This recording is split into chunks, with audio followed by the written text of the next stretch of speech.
The most horrific thing I've ever witnessed.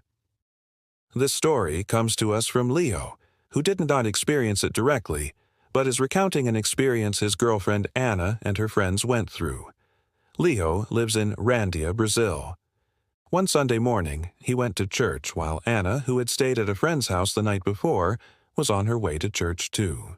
She decided to take a different route, but along the way, she and her two friends saw something that would make their blood run cold. They saw three men surrounding a homeless man covered in blood. The men were driving him toward a pickup truck. They couldn't believe their eyes. They couldn't just stand there. Anna yelled at the men to stop and demanded to know what they were doing. The men responded that the man had stolen something from a woman, but there was no woman around and nothing scattered on the ground to indicate a robbery. It looked like a setup. At that moment, they felt like they were in a movie, unsure if they should intervene or keep watching. Then a second man with a machete appeared and violently attacked the homeless man. It was a horrifying sight. The friend driving the car quickly sped off to get away from the gruesome scene. They were terrified and had no idea what to do. They drove around in circles trying to calm down. Then eventually they called the police to report what they had just seen. When the police answered the phone, they asked where the incident had occurred, but the women weren't exactly sure. They had been so shocked by the sight that they couldn't remember. Anna told them that they had seen the men driving the homeless person towards a blue pickup truck. Then after hanging up, they decided to turn around to get a closer look and try to note the pickup's license plate. Maybe then they could help the poor guy. As they approached, they saw the truck moving away.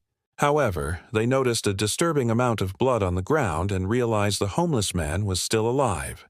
He was lying motionless on the concrete. They were about to get out and approach him when another car pulled up next to theirs. The man inside tried again to explain that the homeless man had stolen from someone, but they waved him off. They knew there was no need for him to lie. They could tell by the blood that the homeless man had been beaten severely. They ignored the other man and parked their car. Even though they had no idea what to do, they knew they had to do something to help the man. Then they both got out and ran over to him. The man's eyes were open, and even though he was in pain, he managed to smile at them. But soon he stopped breathing in front of them. Anna and her friends were devastated. What had happened? Why did the men attack the homeless man like that? And why did they let him die?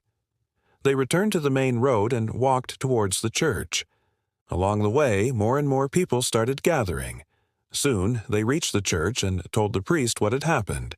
He listened attentively and said he would go see the body himself. They stayed in the church for a few moments, trying to forget the horrific scene they had just witnessed. But they couldn't shake the feeling that they should have done more to help the homeless man.